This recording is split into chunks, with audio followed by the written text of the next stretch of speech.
Since you hit play on Wife Teacher Mommy, the podcast today, I want to make sure that you know that our free self-love challenge is happening in February 2024 right here on the podcast.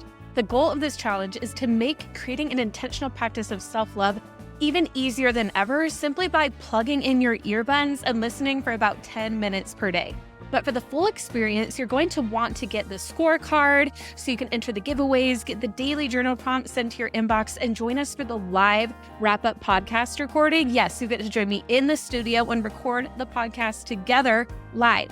It is all free. Go to wifeteachermommy.com/self-love challenge to sign up. Again, it is completely free. You'll get a daily reminder with the free 10-minute coaching each day and your journal prompt, and you will see a transformation over these 14 days. It is not only going to impact your relationship with yourself, but as I'll teach during the challenge, it is going to impact every single other relationship you have in your life, your relationship with other people, your relationship with teaching. That energy is going to impact every single other aspect of your life.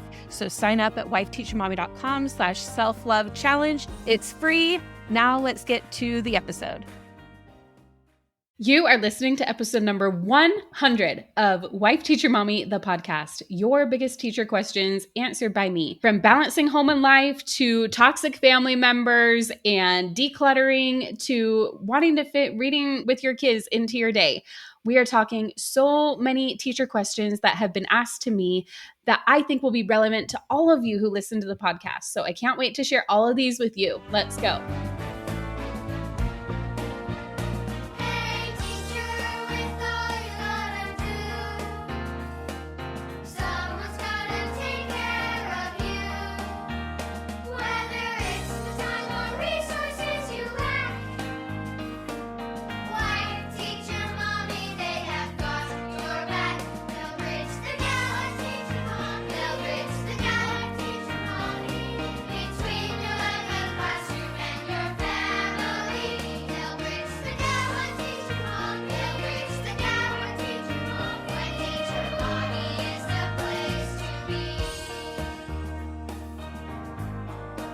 Welcome to Wife Teacher Mommy, the podcast. I'm Kelsey Sorensen, a former elementary teacher and current homeschool mom. And even though I've been a resource creator since 2014, I've realized that printables alone aren't all you need in order to thrive as a teacher or homeschool parent.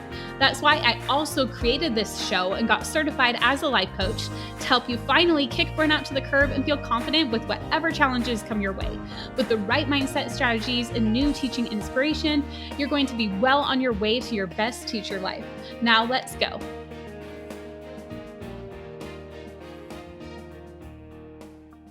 I am so excited to be here today. If you couldn't tell from that intro, I'm very excited about hitting 100 episodes. This is a huge feat.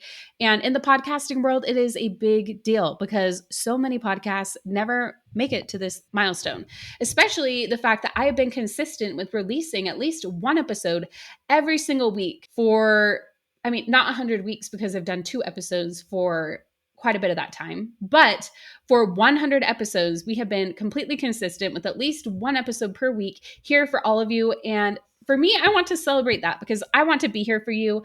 I want to be that support system that you can count on every single week to get that little mindset fix, to get tips, to get inspiration, whatever it is you need and you glean from this podcast. I'm so grateful for you for being here, for allowing me to do this show, because as I've mentioned so many times, but I honestly couldn't say it, I can say it all day long. I'm so grateful to be able to do this podcast. I love doing it. It's one of my favorite things that I get to do. My very favorite thing I get to do is the actual coaching and face-to-face time with members. But probably my second favorite thing I get to do is record this podcast for you each and every week. So I'm really excited and I want to celebrate with all of you. So if you are listening live in August of 2023, we are doing a big celebration in the Wife Teacher Mommies Unite Facebook group to celebrate 100 episodes. So with that, we will be doing, and for those of you who have been around Wife Teacher Mommy for a while, like even before the podcast. In the Facebook group, we used to do these giveaways. I'd call them our wife, teacher, mommy giveaways. And you're probably like, wait, that's just your brand name. But here's the thing. Here's what it was. So for each day, we would give away a wife labeled prize. So it'd be like something for like date night or for you and your spouse or partner. And again, you don't have to be married. It's just themed to our brand name. That's the one thing we always try to emphasize. Like, I have people on my team who aren't married, who don't have kids, or, whatever. You don't have to be a wife and a mommy. You can be. It's great. But to play on our brand name, we have a wife themed giveaway. For that, we've done like press-on nails for date night. We've done like Fandango certificates so you can go to a movie, just different things that would relate to date night. Then for teacher, we do lots of teacher giveaways. So we do more teacher giveaways than the other ones, but those would be like, a resource from our shop or friction pens or a laminator or one of our teacher planners or all sorts of prizes that relate to the part of your life that is teacher. And then finally, we have mommy prizes. So these are related to your self-care or as a mommy, taking that time for yourself, or, things that you might want to do with your children or whatever. So we have themed prizes, which I'm not going to tell you what they are yet because that'll be part of the big announcement on the first day. But that is happening the very last week of August. So starting on the 28th. So the 28th and 29th will be the days that the giveaways are posted. It will start with me going live inside the Facebook group at, I believe it's 3 p.m.-ish Mountain Time. It's like, so it could be after school, but you can also catch the replay if you need to, because I go live for about an hour. I'm showing all the prizes. And then basically immediately as it ends at 4 p.m. Mountain Time, I believe, is when the giveaway prizes will start posting each like half hour, I believe. Like there are so many incredible prizes and all you need to do to enter each one. This is the fun part. It's not like jumping through a million hoops. Like, oh, you need to follow us on Instagram, follow us on TikTok and, do all the things or whatever. All you do is you like answer a fun question that is related to the prize. So let's say it's like friction pens, for example. I can't remember if that's actually one of the prizes. One of my amazing, incredible team members, Carol, actually put this all together. I just showed her kind of what we'd done before. Like, hey, this is the past giveaway. Can you do one? And also her images, like, because the last time we did it, we had old branding, like a different style, different fonts, the colors were a little bit more pastel. So she took it and her images are adorable, like so amazing. I love it. But she put that all together. But anyways, like an example, if we're like friction pens, like what is your favorite color or whatever. So just like fun, get to know you giveaways, like for our community to all like chat and realize that this group is an amazing place to be. And that is all you do. Like you just answer a bunch of fun questions. And in the process, you're entered to win these giveaways. And then on the 30th, I will go live to announce the winners. Now, you don't have to be on the live to be a winner, but there will be also a big prize for those who attend the live. So it's going to be a lot of fun in the Facebook group. So if you're listening live and you're not in that Facebook group, head over to Wife Teacher Mommies Unite is what it's called. It is the one that is Wife Teacher Mommies Unite. Wife Teacher Mommy Club is our paid membership. So for that, you need to put in your email and we verify. But the giveaway is happening in the free Facebook group. It is called Wife Teacher Mommies Unite. Okay. So now let's get to the content that I have for you today, because I'm also very, very excited about that. So what I want to explain kind of where these questions came from. So these are all questions that are from our Ask a Coach portal inside Wife Teacher Mommy Club.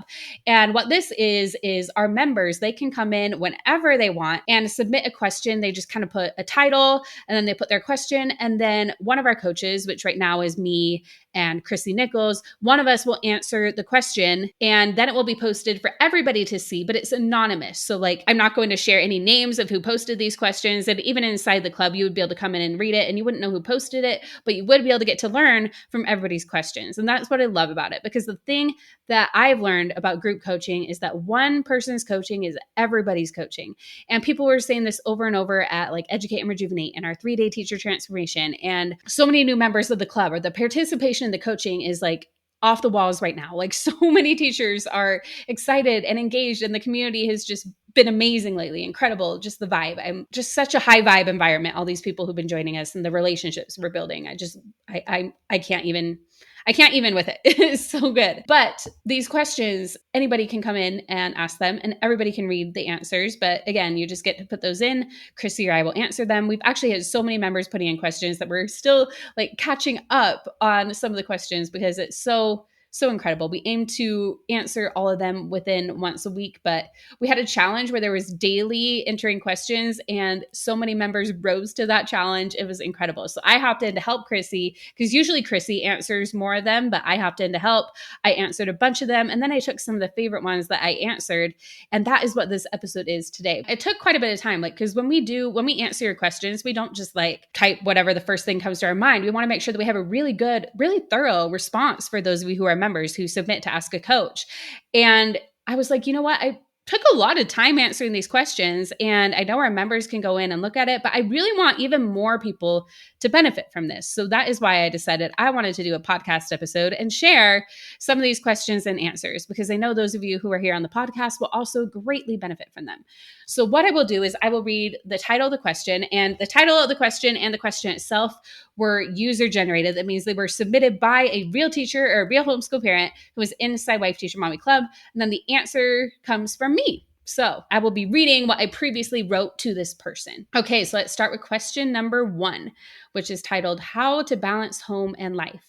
And this person asked, I have a hard time balancing life with my family, making sure my daughter gets the attention and time she needs, but also my husband. I feel like either one gets more than the other, and it is tough for me to make sure to have enough time for them between everyday cleaning and regular home things to do. I try to tell myself the house stuff will be there the next day, but it drives me nuts. Help.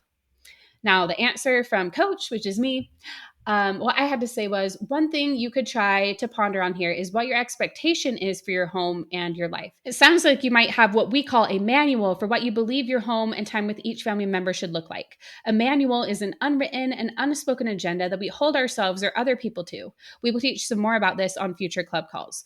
But this is an opportunity to get curious about what you're expecting of yourself, and then asking if what you're expecting is serving you or not. We could also try putting this into a model, which I want to explain to those of you on the podcast. That is the self-coaching model that I mentioned on the podcast and that we teach inside the club. Now, back to this. Try picking a specific sample to go into the model. An example, your circumstance might be that, example, on Tuesday, I spent this amount of time with my daughter and this amount of time with my husband and did this cleaning task. The thought would be, what do you think about that? Feeling, how do you feel about that? Actions, what do you do or not do? Results, how do you show up? Feel free to come back to Ask a Coach with this model or more clarification for us if you would like, from Kelsey. And that is what we also encourage our members. We'll give you an answer, but if you want to come back and give us more and keep talking over this or bring it to a call, we're always happy to do that. Okay, the next question is mom and teacher guilt. The question says, how do I deal with teacher guilt when I choose to do things with my own kids and mom guilt when I choose to do things for my class? It's hard to deal with both. And the answer that I gave, such a great question that many members can relate to as we balance the roles of wife, teacher, mommy, and beyond. In fact, I'd recommend checking the answer to the Ask a Coach question titled How to Balance Home and Life, which may also be helpful to you. Now, for those of you listening on the podcast, notice that I recommended that she read the one that I just read to all of you, because you'll see that there are themes in this coaching. A lot of people have similar things and answers will be helpful to each other. And members have told me that they find this helpful, that when we refer to other ones for them to learn from as well. Okay, back to the answer. One thing that can help is to decide what is mom time and what is teacher time ahead of time. When you do this, you aren't making decisions later or wondering if you should be doing this or that, because you made the decision with your prefrontal cortex rather than your primitive brain that makes decisions in the moment. When you notice these feelings come up, you can remind yourself of the decisions that you made ahead of time. That doesn't mean thoughts won't creep up now and again. Our brains are trying to protect us and make sure that the things that we care about are taken care of. And clearly you care about both of these things. You can redirect your brain and say to yourself something like, hey brain, thanks for looking out for me. Remember, right now is mom time. Teacher time will happen again at 8:00 a.m. tomorrow morning. Thanks for the reminder, but I've got you. This can help settle down those ruminating thoughts. Try that on and see how it feels. Let us know how it goes, and feel free to bring this back to Ask a Coach or any of our coaching calls. From Kelsey. Okay, next question. Homeschooling is the title of this one. And the question says, hi, I feel a little embarrassed to be active here because I'm not really a teacher. I'm still in the planning stage of homeschooling my girls. My biggest fear is that I might do it wrong. I'm scared of failing my girls. Now, here's what I had to say. No shame in being here, my friend. The last question I just answered here was also another mom here in our group. And as fellow amazing coach Chrissy in here has said in one of our very first Ask a Coach responses to another homeschool mom, we believe that a teacher is someone who has ever taught anyone, anything. We are so glad that you are here. It makes sense that you were feeling afraid because you were telling yourself, I might fail my girls. What does it mean to fail your girls? Try getting curious about that and see what comes up for you. We can also put this into a model to observe what this thought is currently causing for you. As a reminder, the 5 letters stand for circumstance, thought, feelings, actions, and results. So the C, circumstance, homeschooling my girls. The thought T, I might fail my girls. The feeling is scared or fear. The actions, what do you do when you are feeling this way? And this is what I'm telling her to fill it in with. What do you do when you are feeling this way? What don't you do when you are feeling this way? And the result is, what is the result of these actions? Feel free to fill this out and bring it back to Ask a Coach or any of our upcoming coaching calls. We're here for you, Kelsey. Okay, the next one is called One Girl Buys Coffee. The question says, one girl buys coffee for the special ones. I feel left out. I want to be strong and get out of my head. Now, here's what I said. Notice that in these few sentences, you are sharing the circumstance and the feeling of this situation. So you can see here, she's sharing the circumstance. One girl buys coffee for the special ones. The feeling of feeling left out. As we know from what we're all learning here with the model, it isn't our circumstances that make us feel certain ways. It is what we think about them. So in order to get out of your head, we need to understand what thought is triggering this feeling. So let's get curious and figure out what thought is in between the circumstance and the feeling. Here's what we have so far of your model. Circumstance, coworkers buy coffee. Thought, question mark, feeling left out. So what does she think that is making her feel left out? And then we want to look at what her actions and results are if we were to flesh out this model. In order to start filling this in more, ask yourself, why do I feel left out when this coworker buys coffee for other team members? I would love some more information about this situation to support you even more with this. Feel free to pop back into Ask a Coach or bring it to any of our live coaching calls. We're here to support you, Kelsey. Okay, next is motivation is the title, and the question just says how to deal with lack of motivation. Now, this is when I definitely got into teacher mode because I'm like, okay, lack of motivation. I can talk about this. So what I had to say is this is such a good question. I hear this from teachers and homeschool parents all the time, and I totally get it. It's easy to feel down about not feeling productive or as motivated as we'd like to be. We start questioning ourselves, thinking something must be wrong. But guess what? Nothing has gone wrong here. Here's the deal. Your brain is rocking its efficiency game just like it's supposed to. It's all about conserving energy and focusing on the crucial stuff. Our incredible brains pick and choose what's absolutely essential. The project you've been mulling over, like sprucing up your classroom or revamping your curriculum, there won't be major consequences if you don't tackle it today. So your brain's like, nah, not critical, not efficient, and talks you out of it. So the first things first, understand that your lack of action doesn't make you lazy or indicate any kind of flaw. Beating yourself up over it will only zap your desire to get things rolling. So give yourself some love. Now, we do want to be able to work on the things we want to do. And that is where we use making decisions ahead of time and create an intentional schedule that works with our goals. If you haven't yet, I recommend checking out our replays of the Educate and Rejuvenate sessions about goal setting, both from day number 1 and the club member bonus day, and attend our coaching call happening next week, where I'll be walking everyone through the process again and bring someone on to go through it together. When we break down our goals into more manageable pieces, it becomes easier for our brains to understand. Then our brains don't freak out at us as much about it. We make the plan, and then we remind ourselves to follow through with the decisions we made ahead of time and baby steps laid out to get there. Kelsey. Okay, so those are the first questions we're going over. After a short break, we are going to discuss negativity among teachers, finding time to read with your kids, toxic family members, too much clutter, and so much more. So don't go anywhere. I'm interrupting this episode for just a moment to share an experience from one of our newest incredible members of Wife Teacher Mommy Club. Her name is Ashley, and I just love having her as a member of the club. Here's what she's had to say so far. I joined Wife Teacher Mommy Club because there are just so many resources available to club members, classroom resources, and the personal side with the coaching. That is a huge resource that I did not have prior to joining the club. And it's been really great getting an outside perspective on problems and issues that I might be facing. It really helps me to see them from another perspective. For me, Wife Teacher Mommy Club offers more than just the resources.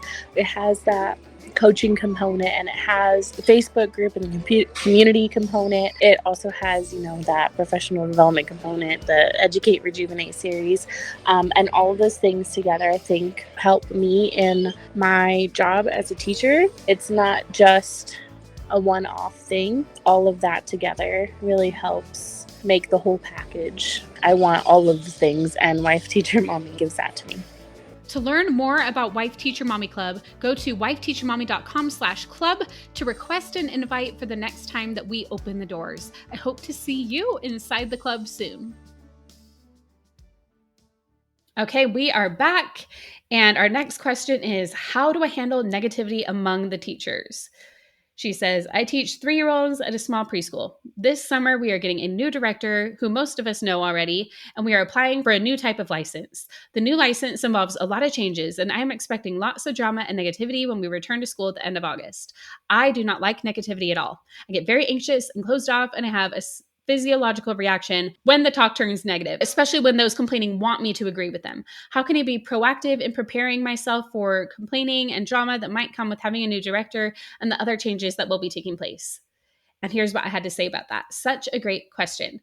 I see a few options here that you can try on and see what feels best for you. First, we want to do some mindset coaching around this. To start, you can get curious and ask yourself, what am I thinking about what these teachers are saying that is causing me to feel anxious? Second, if a physiological reaction comes up, this is a good chance to practice processing your emotions. To do that, start with a body scan. Start at the top of your body and check in to see how your body feels. Then ask yourself, where am I feeling this? Is this feeling open or closed? Really lean into the feeling and envision the feeling settling down, and take some deep breaths to help calm your body. We are happy to help you do this process. We have even more questions that we can ask on any of our coaching calls as well. Finally, it is 100% okay to set a boundary if this is simply something you do not want to participate in. In fact, boundary setting is a skill that can be very beneficial to develop. It is important to remember that boundaries aren't things that we tell other people to do. Instead, a boundary is what we make clear what we will do. To set a boundary, you could have a conversation with these teachers and let them know how you feel about this. You could do this in a loving way and yet make it clear that while you love talking to them, this topic is one that you aren't comfortable discussing. So if the topic in conversation leads to discussing or gossiping about the new director, license, etc., you will simply exit the conversation. Feel free to bring this back to Ask a Coach or any of our coaching calls to get more support with any of these options. Kelsey. Okay, next question, new team dynamics. And this person says, we have 2 new team members coming in this year. One isn't thrilled to have been moved, and the other is coming from another school and is quite hyper. We obviously have different personalities and a couple of strong personalities. As team lead, I'm nervous about how to help unite and create a collaborative community within our team. I'd love ideas on how to help our team be successful and have a great year. Now, here's what I had to say for her. This is such a great question as we get ready for the school year. The circumstance of this situation is that you have 2 new team members coming to your team, and some of them have different personalities. We'll go ahead and say the different personalities are part of the circumstance rather than the thought, as I think everyone would agree that every person has a unique personality in some way. If we can agree on that, we can say that every team has mixed personalities, as each person's personality is unique. It happens every day in schools and other workplaces for people with different personalities to be assigned together as a team. Sounds like the problem here is your concern about this specific group of people being able to unite as a team. It sounds like you are taking your role as team lead very seriously and want the team to unite and collaborate. There's nothing wrong with that. We want that as leaders. I mean, I want that for my team as well. But there's a thought somewhere in there that is causing you to feel nervous. Let's take a look by starting a model.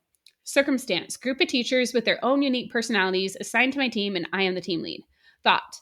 And then I ask some questions that'll help her identify what this is. What do you think that is causing you to feel nervous? To me, it seems like it may be something along the lines of one of these. I don't think I'll be able to unite these people. These people won't work well together. I don't know if this is going to work. Feeling nervous. Then when she's feeling nervous, we want to look at actions. What do you do when you're nervous? Results. What are the results of these actions? We would need a little bit more of information to see where this leads, but this is a great place to start and reflect. As a leader, it is important to remember that your job is to provide vision, support, and encouragement to your team. And as long as you are doing that, you are doing your job. As much as we wish, we can't force people to unite. Boy, wouldn't that be nice. But we know this because other people and their actions are circumstances to us when we create a model. What they choose to do is out of our control. The most we can do is cultivate an environment that encourages our team to do so.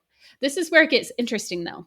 If the thought ruminating in the back of your mind is that these people can't unite or that there's a problem with this group being put together, it could potentially shape the way that you show up as the team lead and how you show up for the part that is your job, the vision, the support, and the encouragement. I'd encourage you to try filling out this model and see what comes up for you. I have some additional exercises that may help as far as team building, but before we get into that, I think it's really important to understand this piece first.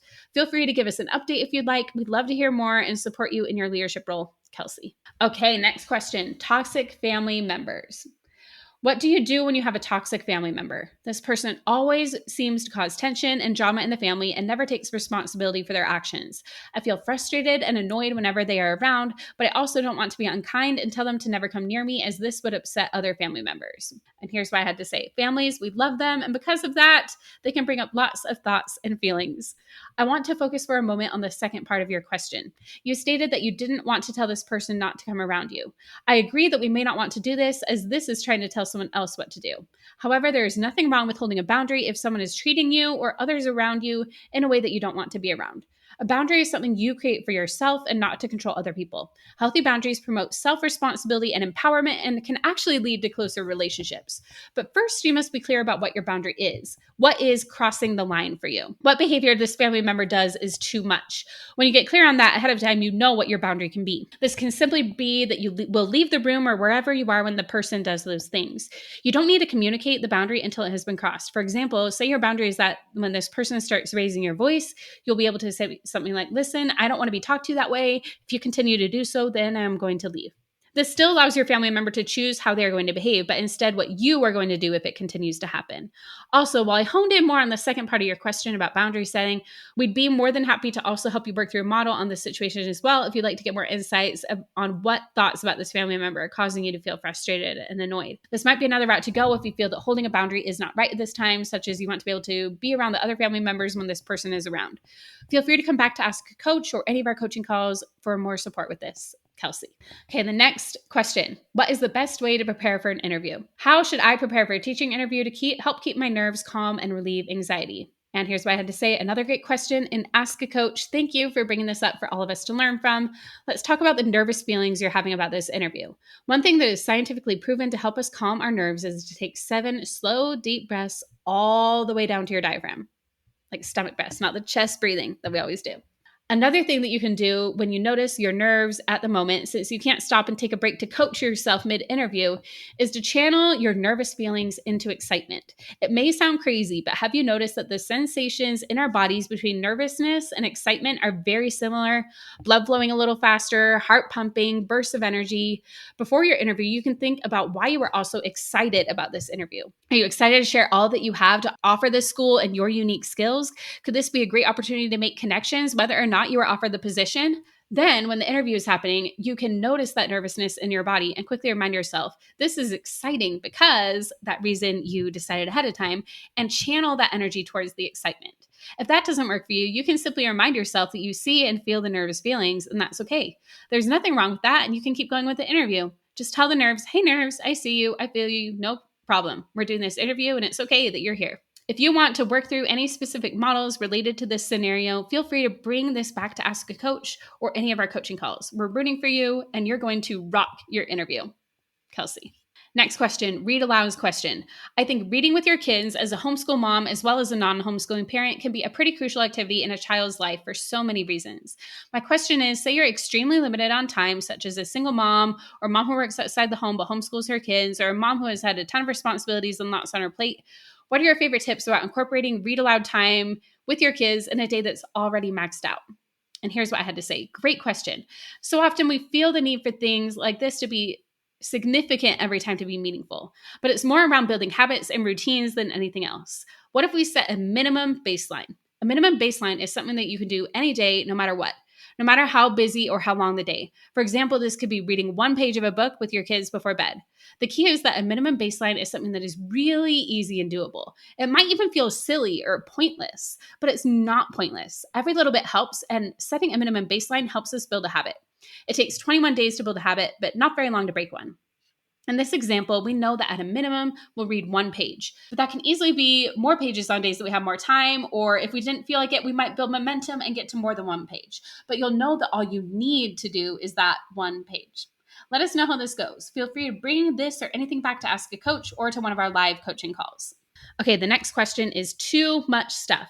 How can I convince myself to get rid of things that I haven't used in at least a year or more, both at school and home? Example, I have fabric, ribbon, and other things in my school and cupboards, but what if I need them later? If I get rid of it and then need it, I will have to go out and buy it. Help me. And here's what I had to say. Such a great question to ask as many of us are doing our summer cleaning. The thought/question of what if I need it someday will encourage you to hold on to everything just in case. What if you believe that you could get rid of this item to make space in your life for something you desire more, such as a clean cupboard? As teachers and parents, we are resourceful. If you got rid of the supplies, but 6 months from now you needed some ribbon, you'd find a way to get it, right? Now, don't get me wrong, there's absolutely nothing wrong with keeping things if that is what you want to do. But it sounds like you are wanting to declutter and create space in your home, but are having a hard time letting things go due to a scarcity mindset, which is coming from fear rather than from abundance. Here's a potential model based on what you told me here. Circumstance: haven't used ribbon, fabric, and other things that have been sitting in cupboard for a year. Thought: I may need it later. Feeling: scarcity. Action: what do you do or not do? Example: I keep things in my cupboard. I ruminate about how messy my cupboard is.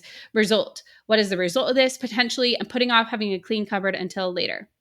Another potential model for this circumstance could be circumstance: haven't used ribbon, fabric, and other things have been sitting in cupboard for a year.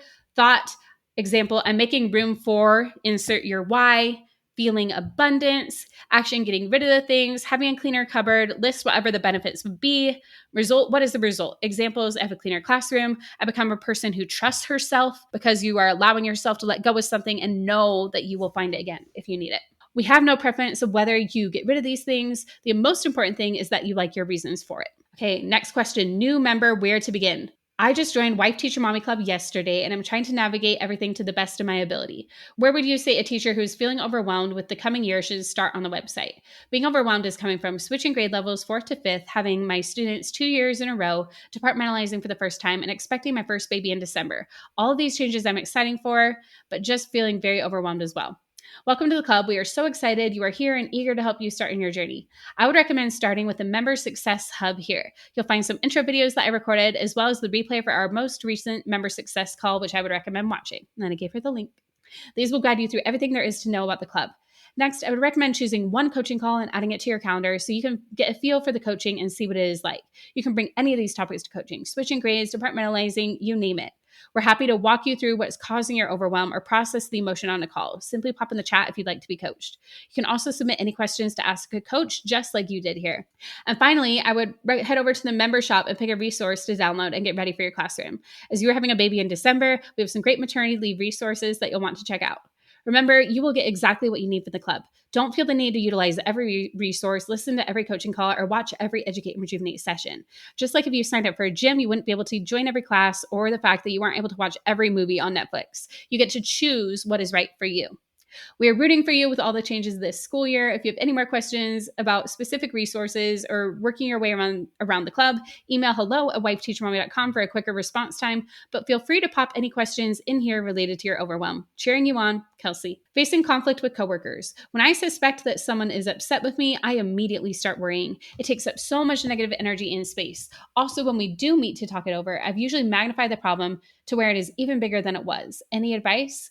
Answer from Coach. This is a question that I'm sure many of your peers here in Wife Teacher Mommy Club will relate to as well. So thank you so much for bringing it here to ask a coach. First off, I'd recommend taking a moment to read my response to the question entitled Confidence, which will show up in just 2 questions below yours. A lot of what I said there is applicable here as well. Notice that you are getting into someone else's model. This means that you're not staying in your own lane about whatever the situation is, but you're getting into their thoughts, feelings, and actions rather than your own. Oftentimes, this leads us to make assumptions, whether they be true or not. Example, they used a certain tone of voice and we automatically assume they are upset. Maybe they are, or maybe they even tell us as such, but other times we are making up situations in our heads that aren't reality since we don't have all the information about what's going on inside their head. And oftentimes this leads to people pleasing and unintentionally trying to manipulate or control the situation to fix it. If that is the case, this is often where making the situation worse happens. The question to think about when this is coming up: am I trying to fix this for that person's sake, or do I want to fix it so that I can feel better and stop worrying? Sometimes when we stop and think about it, it is the latter. In general, as humans, we don't like feeling negative emotions. This is a good reason to stop and think about and possibly run a model about what you're thinking and feeling about the last time something like this happened. Feel free to come back and bring this to Ask a Coach or any of our upcoming coaching calls. Next question. Prioritizing is hard. Sometimes I get stuck on my to-do list and prioritizing what is most important. At the end of the day, I feel burnt out. I go to sleep feeling like I didn't connect with my kids enough. I feel like it's the same thing every day and I don't know what to do. And here's what I had to say. I think many of us have had this thought before, that prioritizing is hard. You say that you go to bed feeling burned out and that you think it's the same thing every day. It sounds like you were onto yourself and perhaps that you've been putting too much on your plate, but it's time to get curious about why this is the case. Stop for a moment and reflect as you are looking at your list. Is there anything that doesn't need to be there or it could be simplified? I encourage you to get curious about your to-do list, about what is most important versus what is urgent. They are not always the same thing. Urgent is time sensitive. Important isn't always time sensitive, but it keeps getting pushed off to do more urgent tasks. I go over this in depth in the replay of the past club workshop, how to create an intentional schedule and actually stick to it. And then I discuss how to keep this in mind while designing your week ahead of time in a way that alleviates burnout. You can find it in the coaching section of the member dashboard or listen to it on the members only private podcast. We're rooting for you, Kelsey. Confidence. And I should have put this one before the other question that referred to it, but that's okay. Confidence. Since my experience with last year with the K-3 grade level team, my confidence has been crushed. I'll be going back to the 4th to 6th grade team teaching 6th grade. The teacher I'll be working with has closely mentioned to me, we're going to build your confidence back up. The 4th to 6th grade team and I have worked for 7 years prior to last year. However, I pretty much taught the grade levels on my own because there was only one teacher needed at the time, and that was probably 2 years I had a grade level partner. So I don't want to disappoint the other 6th grade teacher or the rest of the team. I know I always have room to grow and I am by no means perfect. I've been joining a couple different teacher groups and taking PD, but I'm having anxiety thinking about the next year. Any ideas or suggestions? And here's what I had to say. Thank you for sharing this update with us and Ask a Coach. We are here to support you and cheer you on as you transition back to grades 4 to 6. One thing to look closer at is that when you say, I don't want to disappoint them, this is putting all the power back on other teachers in this situation. You could do absolutely everything in the world. You could win Teacher of the Year and they could potentially still be disappointed in you. Or you could barely show up and they may not bat an eye. Whatever they think about your teaching is a circumstance that is completely out of your control. But when you think, I don't want to disappoint them, it is causing a lot of anxiety. And no wonder, because as Christina said at Educate and Rejuvenate, when we try to control what we can't control, it tends to control us completely. Be sure to have some compassion on yourself as these feelings come up. Now, confidence doesn't begin with others, it begins internally. I'd recommend this episode from Wife Teacher Mommy, the podcast, which talks a bit more about the difference between self-confidence and confidence in your capabilities. And that was the episode titled How to Be Confident as a Teacher. I believe it is number 67. One additional tool I would like to share with you when it comes to understanding where we are at in our confidence is the 4 C's from Dan Sullivan. They are as follows: commitment, then courage, then capability, and finally confidence. So you can take a moment to assess on that scale where you believe you are and go from there. Rooting for you. Okay, we've got just 2 questions left in this episode. I'm having so much fun sharing all these with you. Okay, next question. Letting go of last year. My last day of school was June 7th, and I am still struggling with letting go of all the feelings from last year. I had a tough class that consisted of 5 to 6 kids that would disrupt the class, talking, writing notes, stirring up drama, trying to be funny, etc., and get everyone off track. I would get reports from other teachers that they were misbehaving in specials. I tried many different things such as class meetings, surveys, talking to the class, talking to just the 5 to 6 students, but nothing seemed to work. I felt that I was being reactive instead of proactive. Needless to say, I felt like an ineffective teacher. I have had tough classes before and have been able to leave it behind, enjoy summer, and look forward to the next school year. Unfortunately, I am having trouble doing that this year. I feel stuck. I'm worried that I won't be able to recover before the new school year starts on January 31st. What can I do to move on and enjoy the rest of my summer? Now, here's what I had to say. Thank you for bringing this to Ask a Coach. This is part of the human experience with our emotions, and I would like to offer that nothing has gone wrong here. There are 4 different things that we do when we feel strong emotions. The first is react. This is generally when we have a large physical reaction that others can see and attempt to push our emotions onto others. Resisting, this is when we try to stuff down the emotions and bottle them up. Avoiding, this is when we try to do other things to distract ourselves from the emotions. We oftentimes call this buffering as well. And the final one is allowing. This is when we acknowledge the emotions are there and allow ourselves to bring it up, process it, and fully lean into it. If your emotions are lingering, there's a good chance that you've been avoiding, reacting to, or resisting instead of allowing or processing them.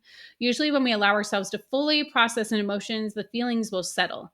To process an emotion, you can set aside some time to lean into the emotions and ask yourself the following questions. What am I feeling right now? Name it. Where is that feeling in my body? What color is the feeling? Is it hard or soft? Then you can do a body scan by closing your eyes and visualizing going down into your body and feeling the emotions. There are many guided meditations that will help you do this, and I'd recommend pulling up Lizzie's meditation and the Educate and Rejuvenate replays inside the club. Feel free to come back to Ask a Coach anytime or come to the live coaching call this month, July, and raise your hand if you'd like to help guide through the process. Chrissy and I always leave some open time for coaching at the end of every call. We also plan on adding an additional call in August about processing emotions as well. Kelsey.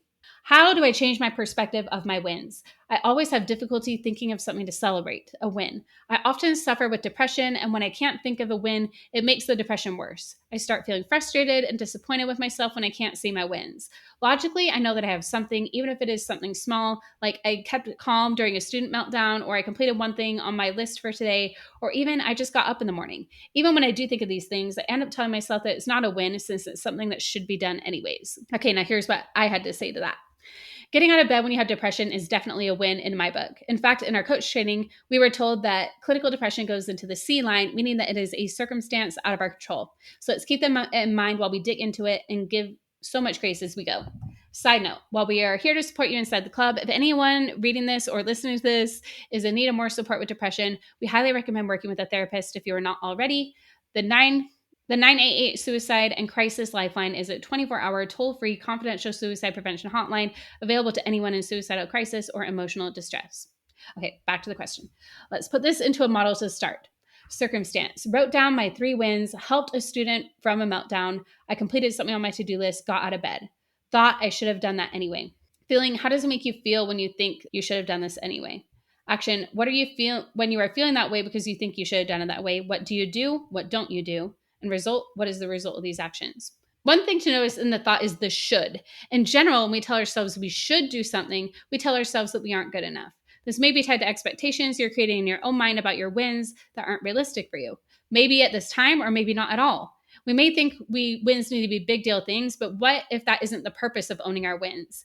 Here's an example. In the wins list that I do in my journal each day are almost always things that I would be doing anyway, or that would have already been on my to-do list. The difference is that we are taking time to own those wins instead of just letting them pass us by and moving on to the next thing. What if you are already doing this exactly right? Sending all of our love. Okay, that was the final question that I have for you today. But if you enjoyed this episode and you want more like it, be sure to head back to episode 13, where I read some other Ask a Coach questions that Chrissy answered at that time. But better yet, if you want to be able to ask your own questions anytime, anywhere where Chrissy or I can answer your questions, these are some of just many of the questions inside our Ask a Coach portal inside Wife Teacher Mommy Club. Now, I know some of you are listening are already members, and a lot of times we have members who are like, wait, I don't know how to do this. So if you're a member, all you need to do is log in, use your account that you used when you joined. In your dashboard, you click on the coaching section, and then you click on Ask a Coach portal, and then you'll see it. There's just a form that you fill out. You type the question, you type the answer, you hit submit, and then Chrissy or I will come in weekly and answer we answer every question, answer all the questions that we can. This is something that everybody in the club gets to do. And if you're not in the club yet, you also, not only the Ask a Coach portal is really just such a small part of the club too. We also have the weekly coaching calls where you can come on and you can ask questions, you can be coached, you can listen to others be coached. We have the members only private podcast where you get to listen and consume coaching on the go. So if we're back to 1 episode on this podcast. If you're like, I need more, the club is a great way to do that because you get that members only private podcast as well. You also get access to our resource library. If you're on the annual plan, it's unlimited downloads, and it's still a ton. It's 50 downloads on the monthly plan or 100 downloads per month on the quarterly plan. Now, the doors to the membership are closed right now, but as a podcast listener, you can request unlimited one-time invite at a special link just for podcast listeners. Go to wifeteachermommy.com/podcast invite. And there's also a link in the show notes where you can learn more about the club. And I really love doing this work with you. I love working with the members of Wife Teacher Mommy Club, and I love being here on the podcast with you. Thank you so much for listening, and we will talk next week.